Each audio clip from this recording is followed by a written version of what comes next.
terkena pidana juga? Enggak, kalau perdata mah kan Oh, jatuhnya ke perdata ya, kecuali trafficking tadi karena bicara pidana jatuhnya pidana. Tapi karena ini peruntukannya untuk tempat singgah hanya taruh tempat barang, karena buat jualannya halal lah ya, itu jatuhnya perdata. Ya bisa saja kemudian karena batasannya gini, antara wan prestasi dengan perbuatan melawan hukum itu sebetulnya ranahnya agak tipis gitu ya. Nah itu dia makanya.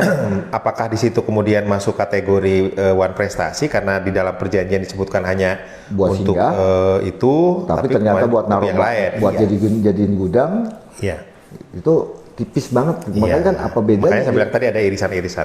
Apa bedanya yang jual orang dengan nempatin barang kan sama-sama beda pengaturannya. Nah, peruntukannya kan disimpangkan kan gitu. Nah, kalau melihat dari kasus-kasus yang ada, gimana Kang? Kalau melihat dari pemahaman dari yang seperti pertanyaan awal saya, pemahaman dari stakeholder, pihak luar terhadap fungsi, tugas, kewajiban dari PPAT dan notaris. Ya kadang-kadang gini, terjadi dalam beberapa kejadian gitu ya.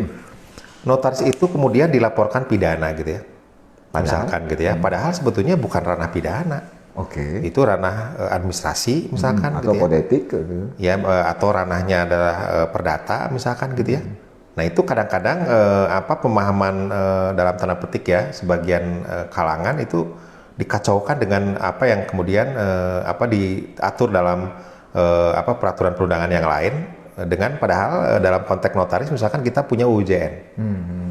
Dalam konteks UJN misalkan pelanggaran terkait dengan wilayah jabatan kan sebetulnya bukan ranahnya pidana. Bukan. Pasti adalah administrasi gitu ya. Tapi dalam konteks katakanlah KUH pidana misalkan itu dianggap misalkan membuat akte palsu.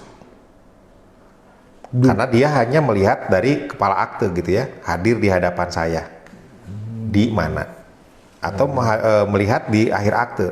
Dibuat sebagai minuta, dibacakan dan ditandatangani di mana. Dan nggak benar sesuai dengan apa yang di sini. Kalau disebutkan dibuat sebagai minuta, dibacakan dan ditandatangani di kota Tangerang Selatan, tapi tanda tangannya di Bali. Nah itu salah. Nah itu dianggap sebagai palsu.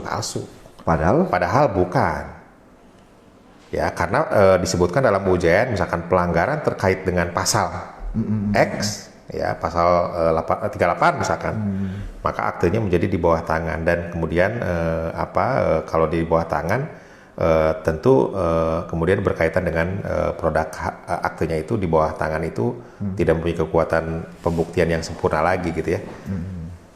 Ya tapi kan para pihaknya mengakui memang benar tanda tangan gitu loh, tapi esensi isinya ya tidak berubah gitu loh.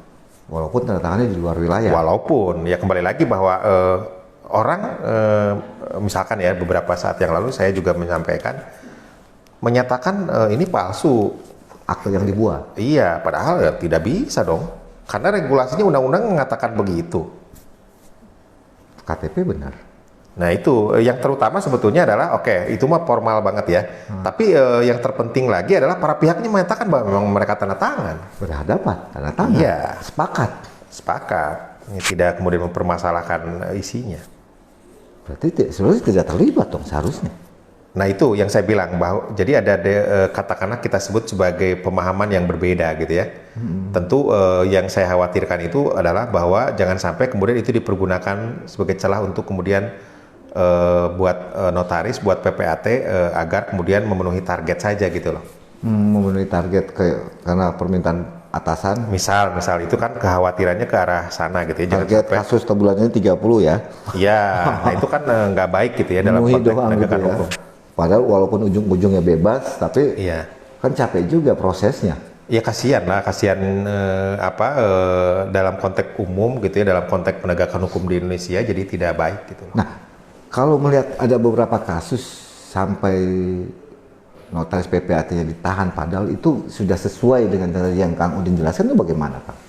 Apakah itu pemahamannya yang salah atau memang mereka tidak paham tentang yang tadi Kang Udin jelaskan? Ya, itu tentu saya sih tidak bersuuzon kepada pihak lain ya. Kembali lagi bahwa ada katakanlah pemahaman yang berbeda gitu ya. Kalau saya tentu hanya bicara normatif saja.